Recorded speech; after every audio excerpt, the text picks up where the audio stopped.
You ever had a bad dream? When you wake up from a bad dream, what a relief.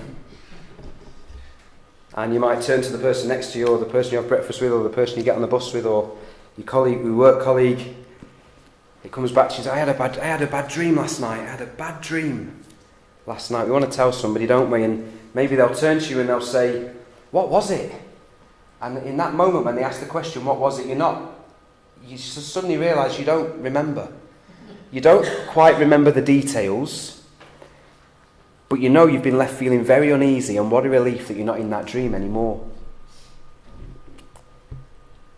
And I think if you ask a lot of people out there today what it was like the last time they went to church, they'd probably say, I can't really remember the details, but I was left feeling very uneasy, and I'm glad it's all over. A bit like a bad dream. Why is that? I think one of the things we're trying to suggest on a Tuesday night is over these next few weeks is as we look at this idea of everyday church and what it means to be a church in the 21st century, a church on the margins, a church that doesn't have that right, as it were, anymore, that perceived right to tell people what's right and wrong, and to tell people to believe what we say just because we say it, and so on. One of the things that we're realising is that church has become, possibly because of the comfort and possibly because of the privileged status that we've had in society, church has become something it was never supposed to be. The church that we see in Britain today is nothing like the church that you see in the New Testament. You'd agree with that, would you? You ever read the New Testament and thought, when is it going to get to the youth work? I've said this before. Please continue doing youth work. It gives me some sanity on a Sunday night when my children are out of the house. When's it going to get to the flower rota? And whether we can put alcohol in our communion wine or not? It's rubbish, this book, isn't it? If this book was designed to help us to prop up the church that has grown up through the Victorian age and had such a privileged position and such a powerful position over the years, then this book has got very little to say apart from, that's not what I'm talking about. Apart from God saying to us, guys, read the book. And so we're talking about this idea of everyday church, and I think that when people think of the church, they're not thinking of the church as described in the Bible. I mean, it's something you can say to someone who doesn't believe in God, and you can ask them, what is it about God that troubles you so much, and why don't you believe in God? And they might say, well, I don't believe in a God who's like this, and I don't believe in a God who's like that, and I don't believe in that. And a Bible-believing Christian can usually say, well, I don't believe in him either. Because the God you've just described isn't the God of the Bible. He's not the living hope we're going to sing about later. He's not the living God. And you can say the same thing when it comes to church as well. And when people say, I'm not going to go to church because it was a bit like a bad dream last time I went, and there was this wrong with it, and there was that wrong with it. And you know, if we're trusting in the God of the Bible and the King of the church, Jesus Christ, then we can say, without any sense of embarrassment or without any sense of feeling like we're doing something wrong, you know what, guys, you're right. You're right. When people think of the church, they think of boredom. And they're right, aren't they? And when they think of the church, they think of buildings, and they're right. And when they think of the church, they think of institutions, powerful institutions that have got hand in hand with government and used to force people to do certain things and force populations to live certain ways and make certain decisions about their morals. And when people think about the church, they think about power imbalances, and they think about abuse, and they think about ritual, and they think about religion, and they're absolutely right, because that's the church that we have built over the last century or so. Like a Frankenstein's monster of the living, breathing bride of Christ that we should have built if we'd have followed what the Bible said. So many good things have been done through the church, the bride of Christ, but there is also, my conviction is, and our conviction as we've brought this teaching, is that the church that we're so often trying to prop up nowadays is something that God is asking us to just let go. And so we're coming to this idea that this biblical truth of everyday church, what does that mean? Paul was so good last week, wasn't he? I wasn't here. I can neither confirm nor deny if I watched any football that night, but I was very ill, and that was why I wasn't here. I would never miss this for a poxy game of football. But I listened to it later, and Paul was so good, wasn't he, in talking about everyday church. And I just want us to look. I just wanted to show you something. I think I've mentioned this before, but just turn first of all to Acts chapter 19 with me.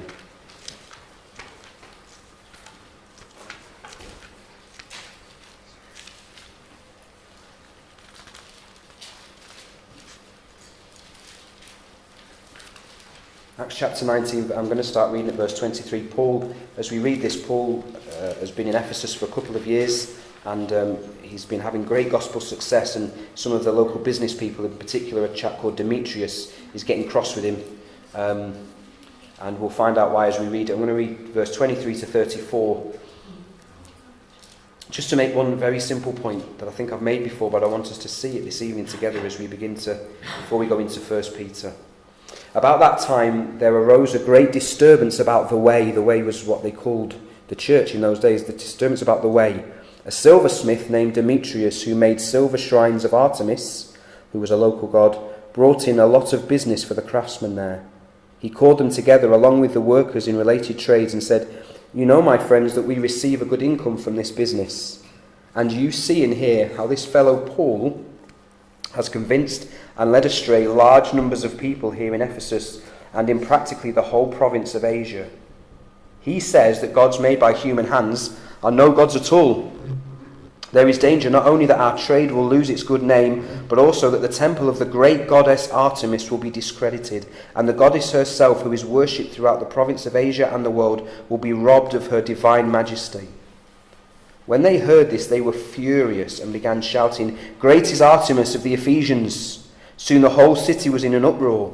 The people seized Gaius and Aristarchus, Paul's travelling companions from Macedonia, and all of them rushed into the theatre together.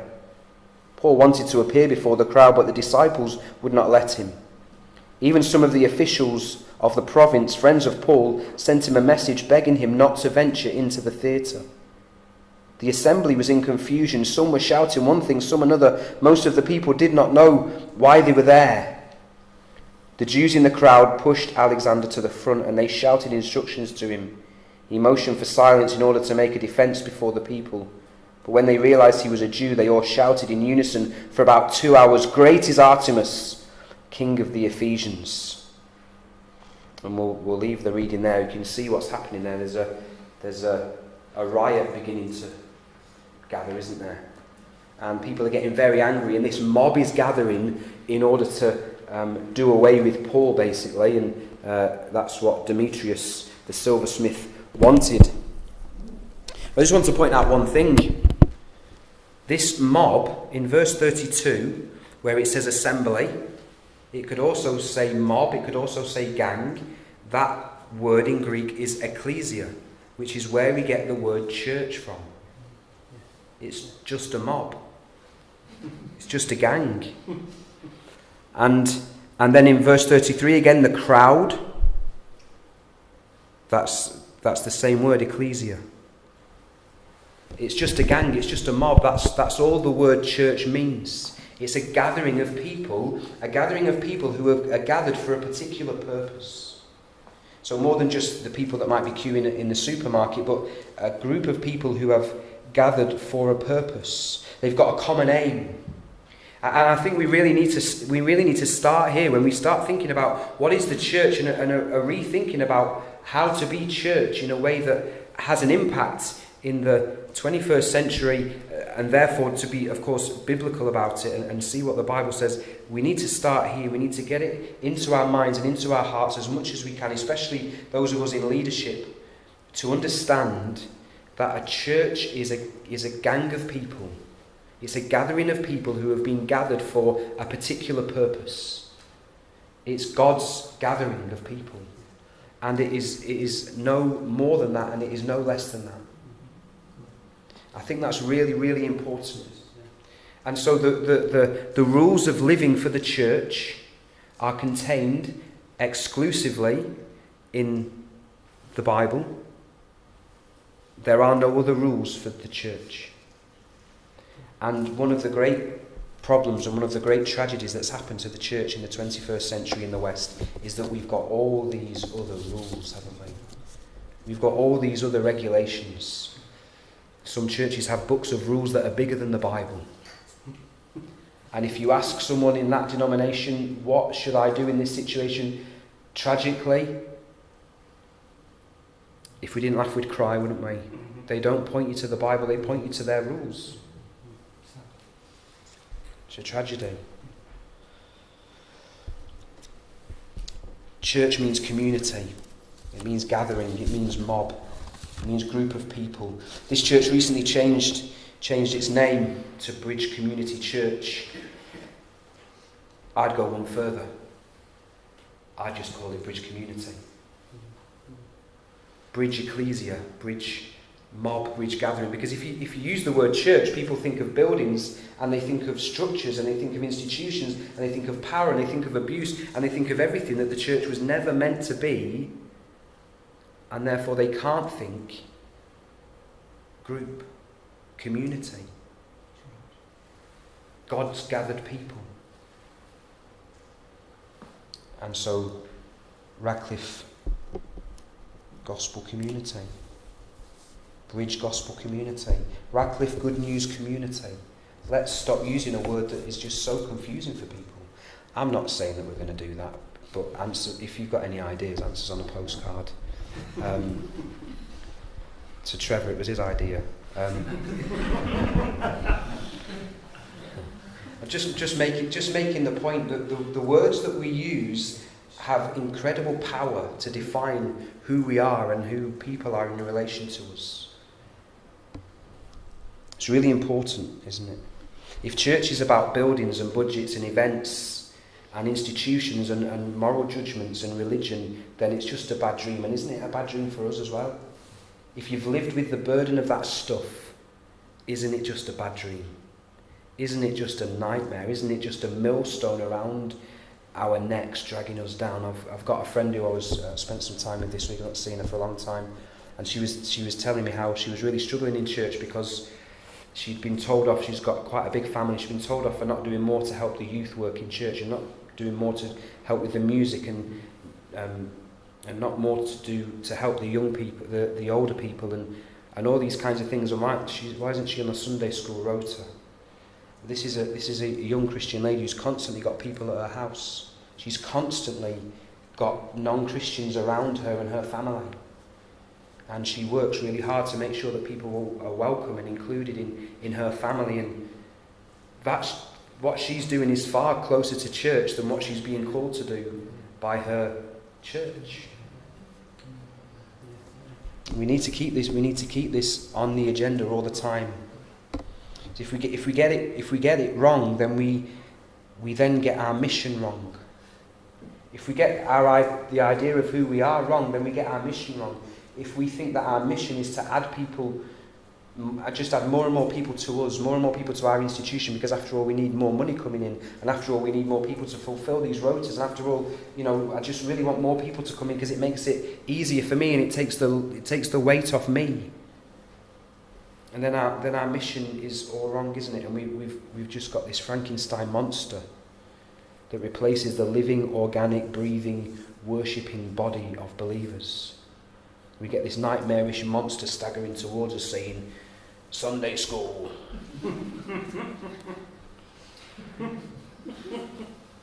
Doing workshops on PowerPoint and expressive dance.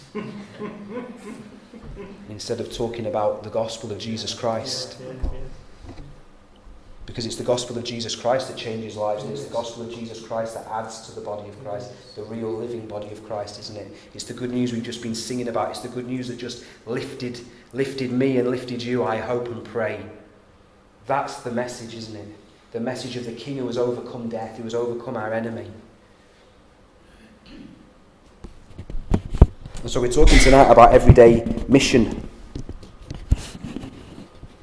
And I should be finishing in a minute. When we're in 1 Peter, so what does Peter say about everyday mission? How do you do mission in everyday church without some of the restrictions of the formal church, some of the misunderstandings of the formal church? So 1 Peter chapter 2, I'm going to start reading. 1 Peter chapter 2 verse 11. And I'm going to read to verse 17 of chapter 3.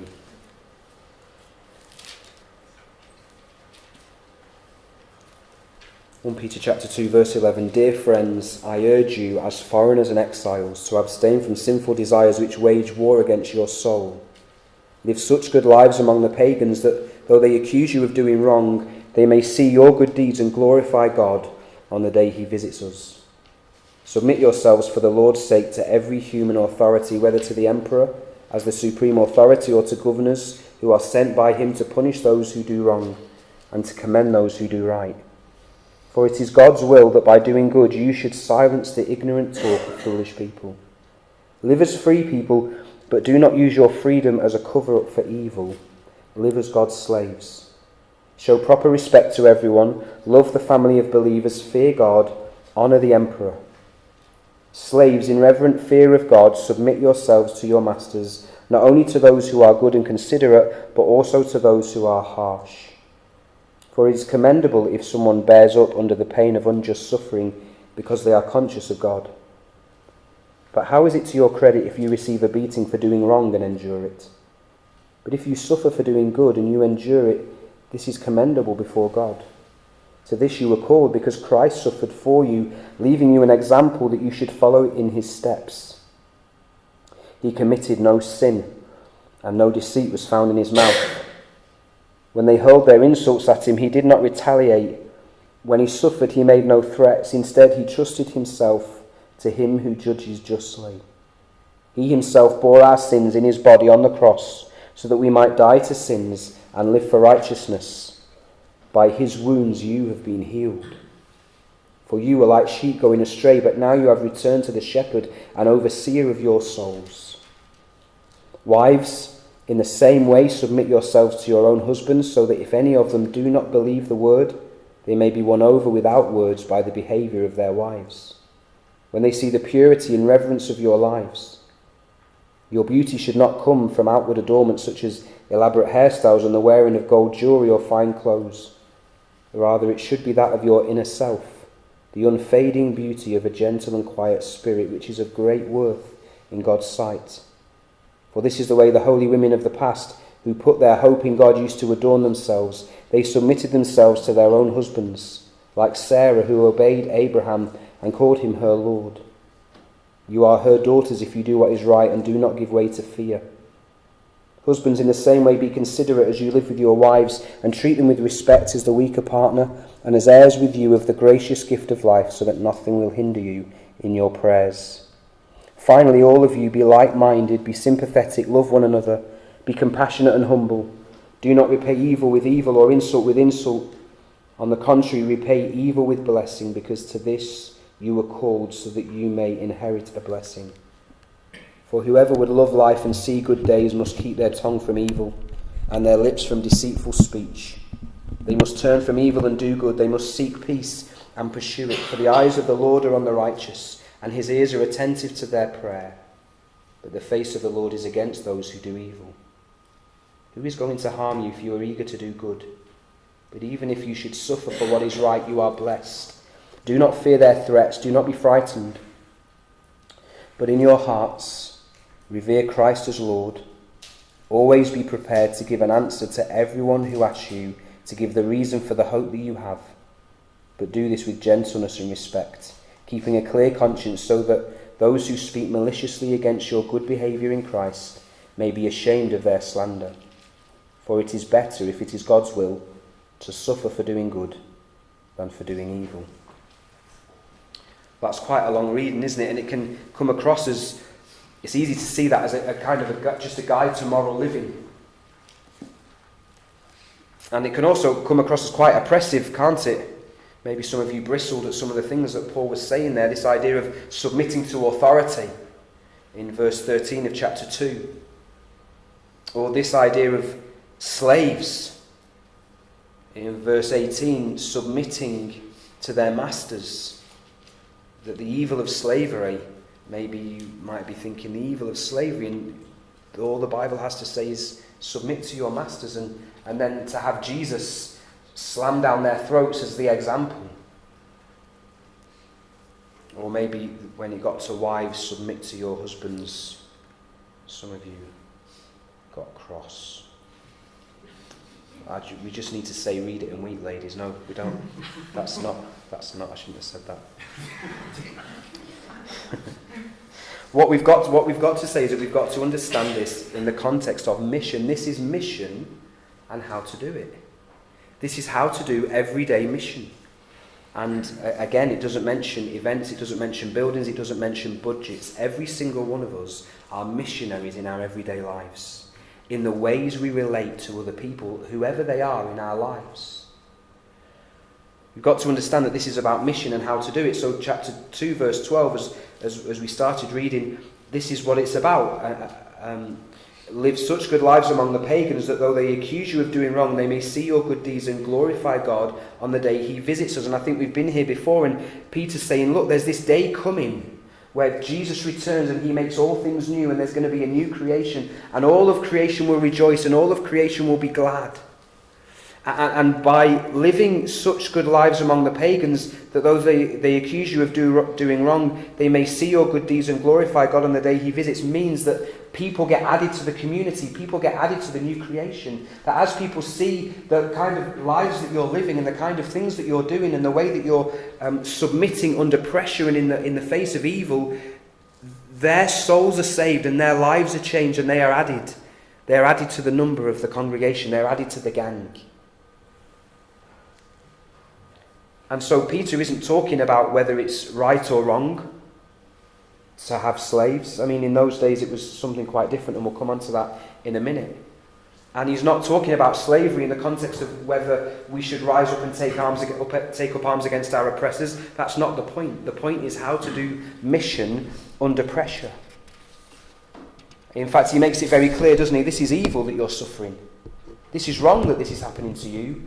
But your response is to say, I'm going to be like Jesus. And if I'm like Jesus, then the world will change around me. Our mission is done. Simple. 4 key areas of life then here in these verses that Paul says, Peter says, we can be on mission every day, all day, every day. First of all, then in our economic activity. That's what Paul's talking about in verses 18 to 25 when he talks about slavery. Slavery, we all automatically think, don't we, about that great evil modern phenomena that happened in the Victorian era and so on, and just before that when people were going to Africa and they were taking people captive and they were taking them to the Americas and they were using them to work as slaves and they were getting cotton. It was going back to, and there was the slave triangle, wasn't there, across the Atlantic. That's not really what Peter has in mind. Peter didn't have any awareness of anything like that. In those days, the economic system was, if you got yourself into too much debt, you could sell yourself to pay off your debt and go and work for the person that you owed the money to until it was paid off.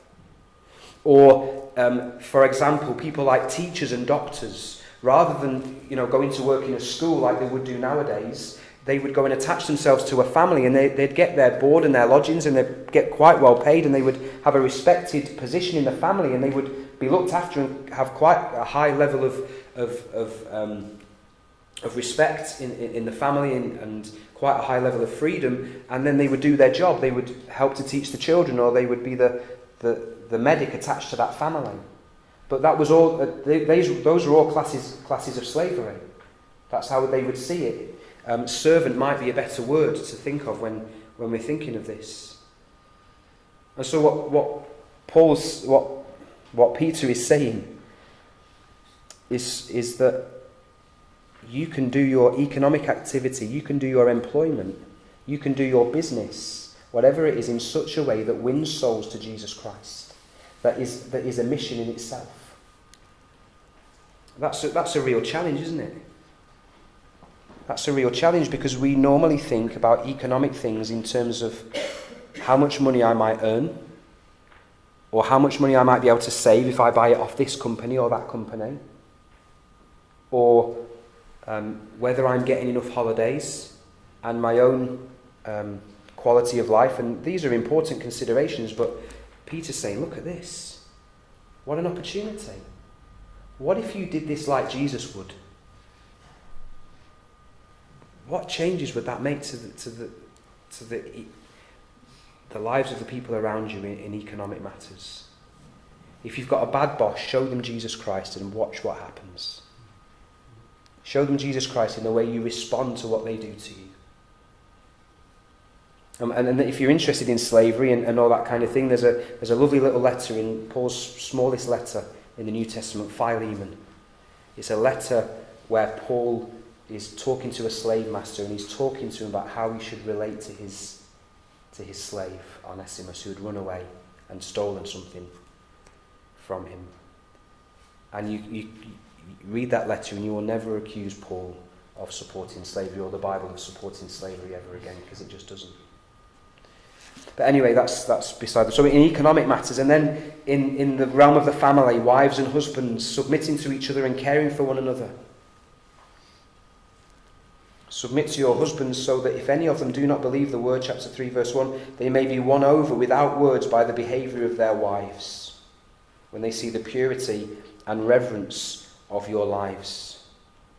And there's this beauty. Isn't this good news for those of us that are already sagging? I've been sagging all my life, but verse 3, your beauty should not come from outward adornment. What a relief. Such as elaborate hairstyles and the wearing of gold jewelry. And again, this is not saying dress down, be plain. He's just not saying that. You see, that's not the point. The emphasis is on verse 4. Rather, the beauty of your inner self should outshine whatever you do with the outside of your body.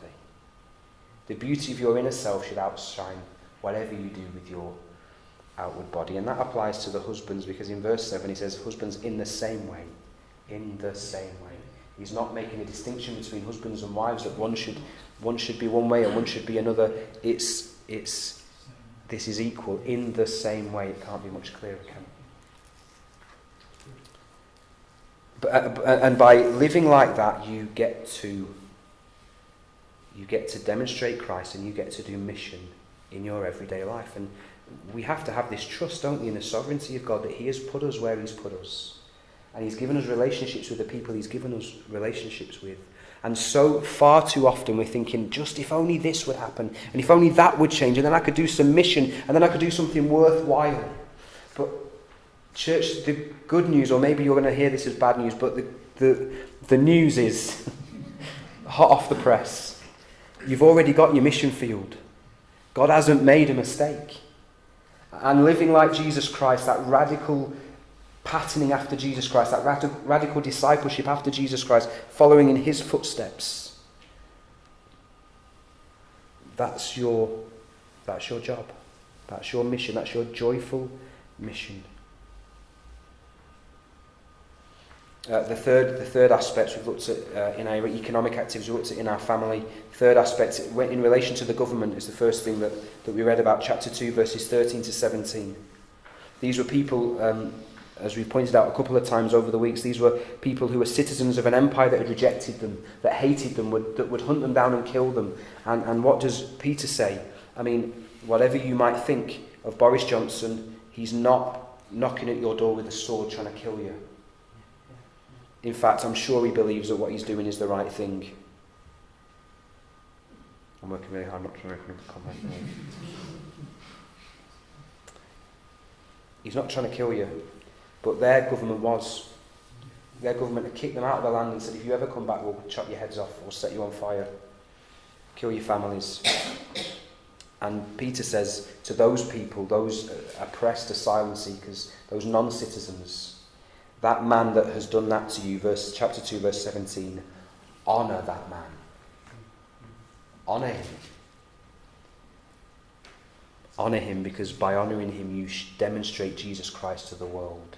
And who knows what God could do with the converted Roman emperor. Well, they didn't know, did they? But we do.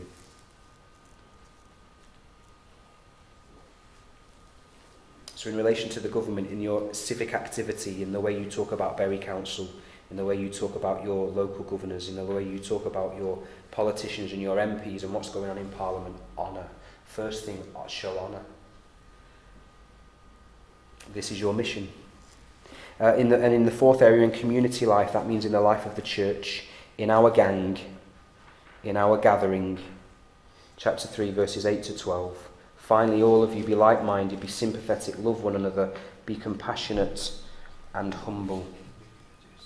Love one another from the heart. And by doing that, this is our mission. It's not that difficult, is it?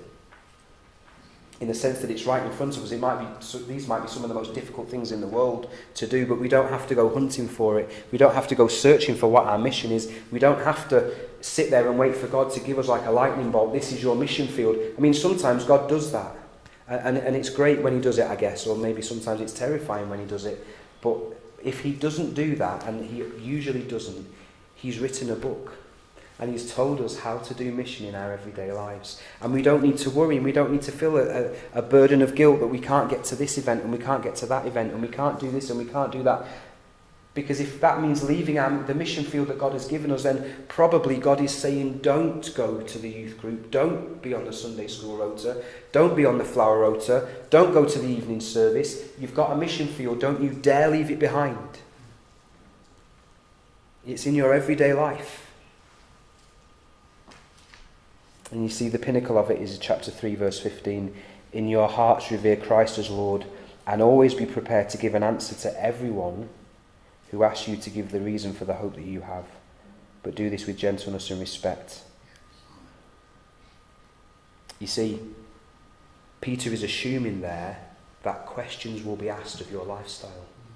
Chapter 3, verse 15 assumes that if you live this way, if you follow this pattern, if you do this mission in your everyday life with the people that God has given you to live life with and work alongside and buy and sell from and raise and be raised by and all these things in government, family, economy, in the church, people will come along to you and say, come on, what is it? Come on, what is it? Why are you so different? And they won't be saying it behind your back as if, you're one of those holier-than-thou people who's inapproachable and you think you're better than everybody else. I mean, those accusations come sometimes, don't they? But actually, they'll see such gentleness, and they'll see such grace, and they'll see such kindness and compassion. They will know that they are safe to come to you and say, come on, I want to know. What is it about you? Why are you like that with your husband or wife? When I can see that they're not always that nice to you. Why are you so well known in this town when you walk around? Why has everybody always got a smile for you and a hello? Why do so many people want to talk to you? And how can you see the good in that awful man that's doing those awful things? How can you...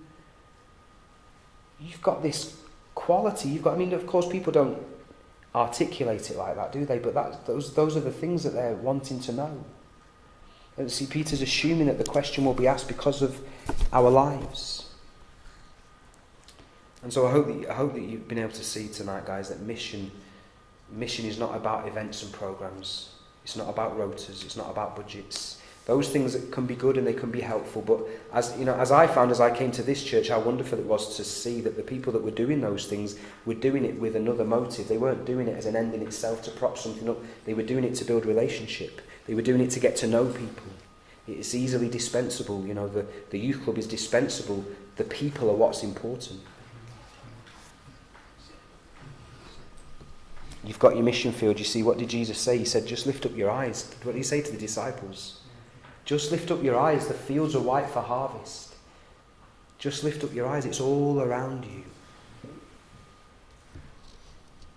See, this is the thrilling This is the thrilling truth that the Bible will give us if we will have it, is that your life is the event and you don't need any others. Isn't that liberating? Your life is the event. What God has written into your life is the thing that will attract people.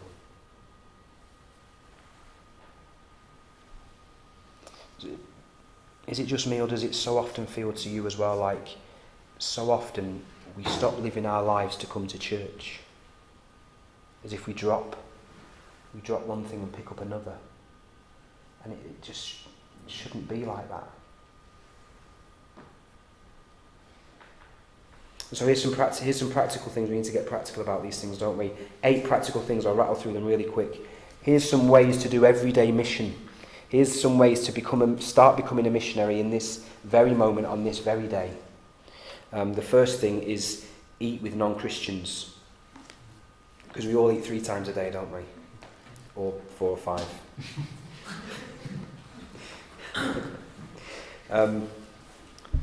Eat with non-Christians. Be deliberate about it. Who can I have a meal with?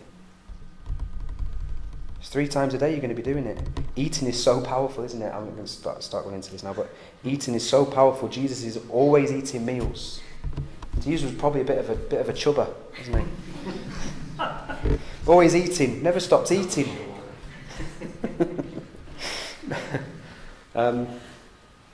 Sorry, Lord. Eat with non-Christians as much as you can. Seek them out and have a meal with them. If you've got a bit of work to do, go in a cafe and grab a coffee and do it there. See who you can talk to. It's so easy in Ratcliffe, you know. So easy in Ratcliffe to talk to someone. Just sit down in a cafe. People start talking to you. They're ready and willing. Here's a second one. Walk when you can instead of using your car. Plan your day a bit different and just walk somewhere so that you sit, because it's totally different. Walking through a town is so different to driving through it. And as you walk, just try and make a bit of eye contact with people, not in a scary way. I'm looking at you. And here's another one, and this feeds into the economic stuff we were talking about, what we do with our money and how we relate to people through our finances. Become a regular somewhere. Go to the same places at the same times to the same people. And we've made a decision recently as a family, just as an example, to spend as much money as we can in Ratcliffe Market, so that we get to. So instead of going to Lidl or Aldi, which is one of Gemma's heavens on earth, she just loves Aldi, and she comes back with a great description of everything she bought and how she nearly got this, but she didn't get that. She got that instead because it's a bit cheaper. And if you know Gemma, you'll know everything she buys. And never go to the supermarket with Gemma. Everything she buys has got a story, and she knows nothing I've not said to her already. But we've decided. Please don't tell her I just said that. But we've decided, instead of trying to get as cheap as possible, use our money to see the same people at the same times in the same places and support local business and bless them and build a relationship with them. What a wonderful thing to do with your money. Isn't that so liberating compared to thinking about how can I save as much as I can? How can I make sure you just find it so freeing when you decide to be like that do that with your money and your economics instead. What's another? Get a hobby and share it with somebody. Get a hobby with non-Christians. Join the running club. I won't help you with that one, but join the running club or whatever, and be with non-Christians and talk to them, because running down the street, people talk to each other, and sometimes the police chase you. 5th one, talk to your co-workers. Go out your way to talk to the people that you work with. 6th one, go and volunteer somewhere. Where can you volunteer? This is all everyday mission, isn't it? It's your mission field. And we need to try and drop this idea that we've got to, what we do with our spare time, we've got to be in church, and we've got to make sure we're doing something in the building or in some of the things that are happening in church. And it might be that as a church we have to come to the decision that actually we need to shut this down and we need to shut that down because everyone's going volunteering over there and they're meeting 50 people a week instead of 25 people a week. And that the maths just make it logical, don't they? And similar kind of thing, participate in local events, and then 8th one, serve your neighbours. How can you serve your neighbours? When it snows, don't just do your own drive, do your next door neighbour as well. You don't even have to, don't knock on the door and say, as a Christian I'm about to, but just do it because you want to bless them and serve them. And this is our everyday mission, if we will choose to accept it. Guys, why don't we worship God together as we think about some of these things. He's about to come back up, and we're going to sing about our living hope, Jesus Christ, that makes all this full of life and joy.